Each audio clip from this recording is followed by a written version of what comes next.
Pembagian ruas garis dalam bidang datar. Bisa kita lihat pada gambar.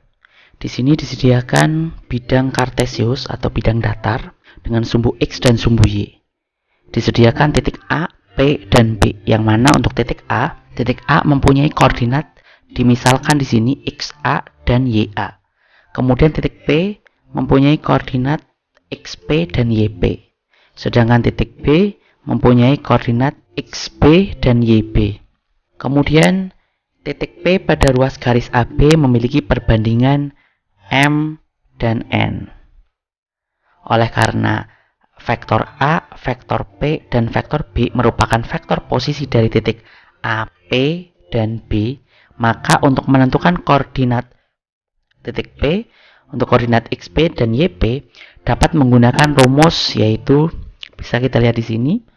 Untuk XP mempunyai rumus N kali XA ditambah dengan M dikali XB. Artinya nilai perbandingan dari N dari P ke B dikali dengan koordinat titik XA, itu pada titik A koordinat X pada sumbu X, kemudian ditambah dengan M dikali XB, yang mana M ini merupakan perbandingan garis dari A ke P. Kemudian dibagi dengan M plus N, itu untuk titik koordinat dari XP. Kemudian untuk YP atau pada sumbu Y-nya pada titik P dirumuskan dengan nilai perbandingan N dikali dengan titik koordinat pada sumbu Y, yaitu YA pada titik A. Untuk YP sama dengan nilai perbandingan N dikali dengan koordinat pada sumbu Y untuk titik A atau YA di sini. Kemudian ditambah dengan perbandingan dari M, yang mana untuk A ke P di sini, A ke P, kemudian dikali dengan koordinat titik pada sumbu Y untuk titik B, yaitu YB, kemudian dibagi dengan perbandingan M plus N, yang mana M plus N ini merupakan perbandingan dari AP PB, itu untuk mencari nilai koordinat. Kemudian jika P titik P terletak di dalam ruas garis AB, seperti halnya pada contoh di sini, dimisalkan kalau titik P-nya terletak pada ruas garis AB seperti pada contoh gambar bidang kartesius, maka nilai M dan N dia akan bertanda positif. Misal di sini AP, A ke P, P ke B. Maka nilai M dan N dia bernilai positif. Kemudian apabila jika P merupakan perpanjangan ruas garis AB, maka tanda M dia akan positif dan N bertanda negatif. Seperti pada gambar, untuk nilai perbandingan AP dibanding PB, dia mempunyai nilai untuk A ke P, dia mempunyai nilai 9. Kemudian dibandingkan dengan nilai PB, P ke B, dia punya nilai 4 di sini. Nah, karena P ke B dia mengarah ke arah kiri atau dari A ke P, kemudian P ke B di sini berjalan mundur, maka artinya PB ini akan bernilai negatif atau nilai N-nya akan bernilai negatif. Itu perbedaan antara titik P berada di tengah atau berada pada ruas garis AB, maka nilai M dan N akan bernilai positif. Nah, sebaliknya, jika titik P merupakan perpanjangan dari ruas garis AB, maka nilai M-nya akan bernilai positif, sedangkan N-nya akan bernilai negatif atau bertanda negatif. Contoh soal, diketahui titik A memiliki koordinat 3 dan min 5. Kemudian titik B memiliki koordinat min 7 dan 10. Jika P terletak di antara AB dengan perbandingan 2:3, tentukan koordinat P. Maka untuk penyelesaiannya, untuk titik A mempunyai koordinat X dan Y, yang mana kalau kita tuliskan untuk nilai X A, dia punya nilai atau koordinat 3.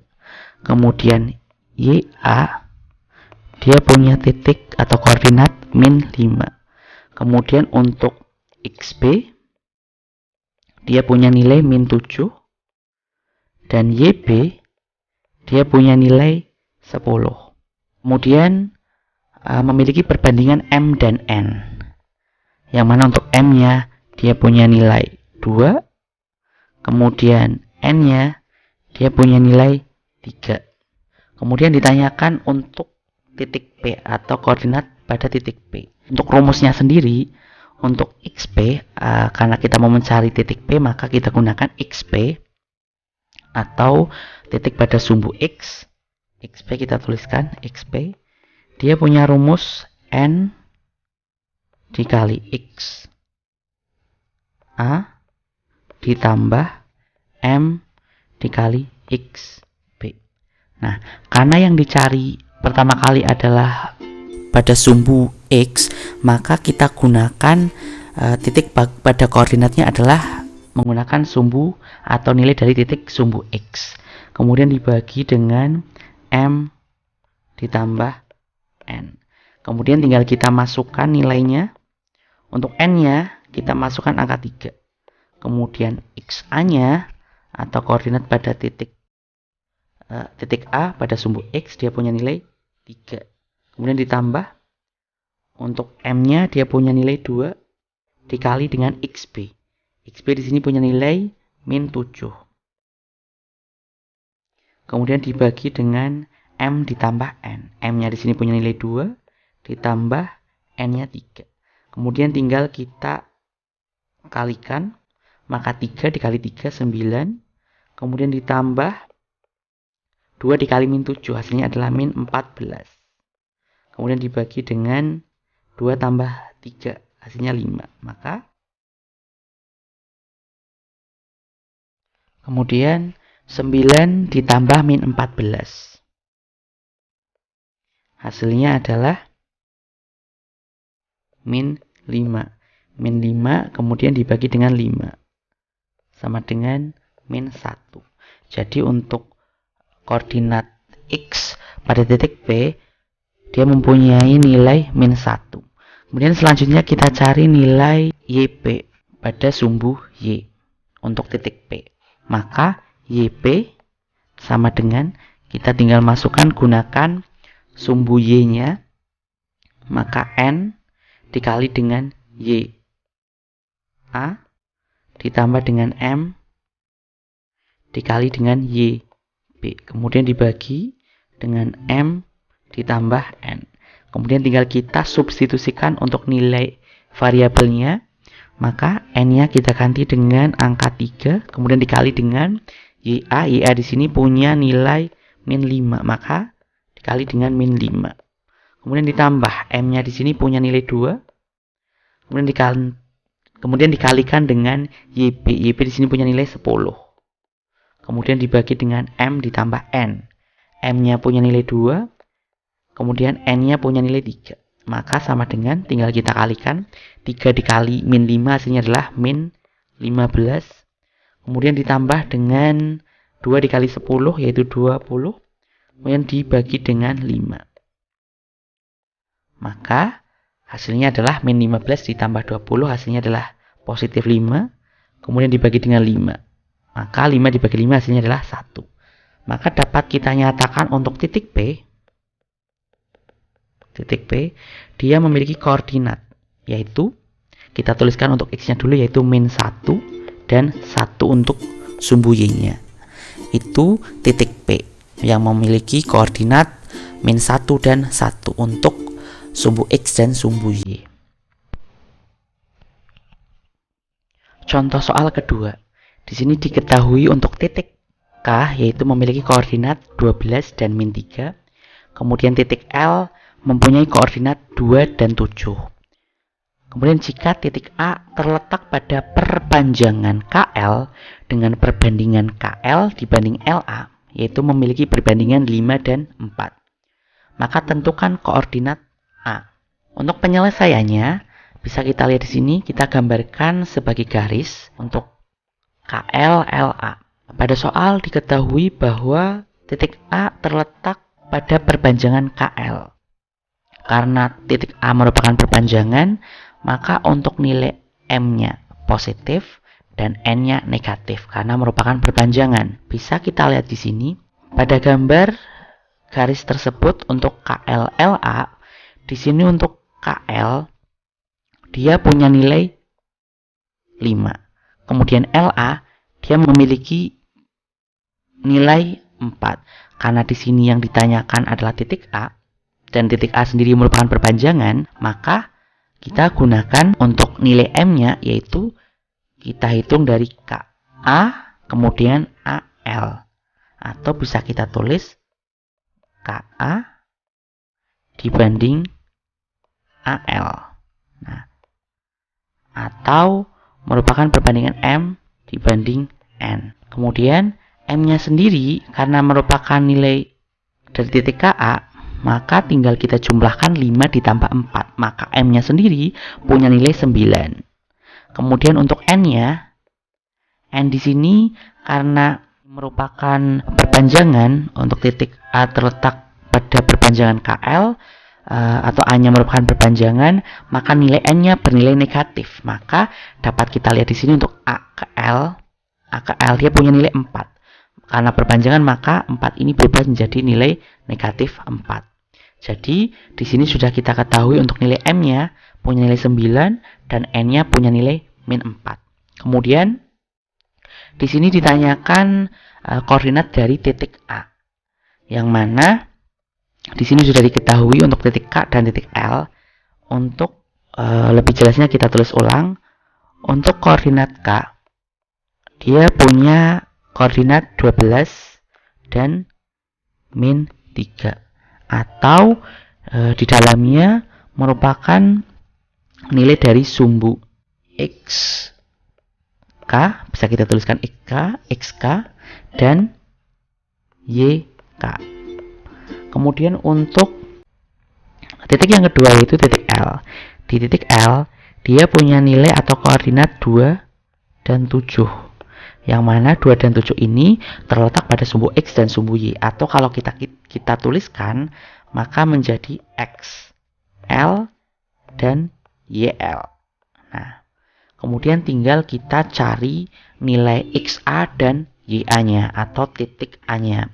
Rumusnya adalah untuk XA, kita tuliskan XA sama dengan N dikali XK,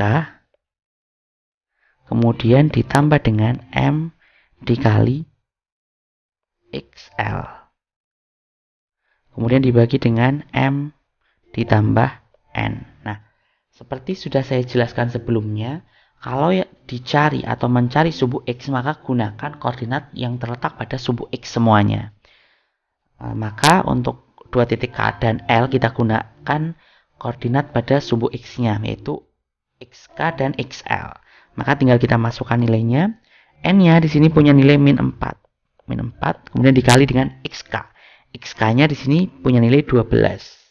Maka dikali 12. Kemudian ditambah M-nya punya nilai 9. Kemudian dikali dengan XL.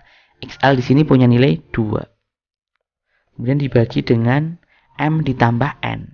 M-nya punya nilai 9 ditambah N-nya punya nilai min 4. Maka didapat sama dengan min 4 dikali 12. Dia punya nilai min 48. Kemudian ditambah dengan 9 dikali 2. Hasilnya adalah 18. Kemudian dibagi dengan 9 ditambah min 4. Atau sama saja 9 dikurangi 4. Hasilnya adalah 5. Maka sama dengan min 48 ditambah 18. Sama dengan min 30. Kemudian dibagi dengan 5. Maka min 30 dibagi 5 hasilnya adalah min 6. Maka untuk titik A pada sumbu X dia punya nilai min 6. Selanjutnya kita cari nilai Y-nya, atau kita tuliskan Y A sama dengan dia punya rumus N dikali dengan YK ditambah M dikali dengan YL. Nah, karena di sini kita mau mencari titik pada sumbu Y, maka gunakan titik sumbu Y semuanya. Kemudian dibagi dengan M ditambah N. Sama dengan kita tinggal masukkan angkanya. Untuk N-nya dia punya nilai min 4. Kemudian dikali dengan YK. YK di sini dia punya nilai min 3. maka kita masukkan min 3. Kemudian ditambah N-nya punya nilai 9, kemudian dikali dengan YL. YL di sini punya nilai 7, maka kita masukkan 7 YL-nya. Kemudian jangan lupa dibagi dengan M ditambah N. M-nya 9 ditambah N-nya min 4, maka hasilnya adalah min 4 dikali min 3, hasilnya adalah positif 12. Kemudian 9 dikali 7 hasilnya adalah 63. Kemudian dibagi dengan 9 ditambah min 4 atau 9 dikurangi 4, hasilnya adalah 5. Maka sama dengan 12 ditambah 63, hasilnya adalah 75. Kemudian dibagi dengan 5. 75 dibagi 5 hasilnya adalah 15. Maka titik A terletak pada koordinat X, A, dan YA. Atau XA-nya di sini dia punya nilai min 6, kita masukkan min 6. Kemudian YA-nya dia punya nilai 15. Maka koordinat titik A mempunyai nilai min 6 dan 15. Itu untuk contoh soal yang kedua untuk perpanjangan.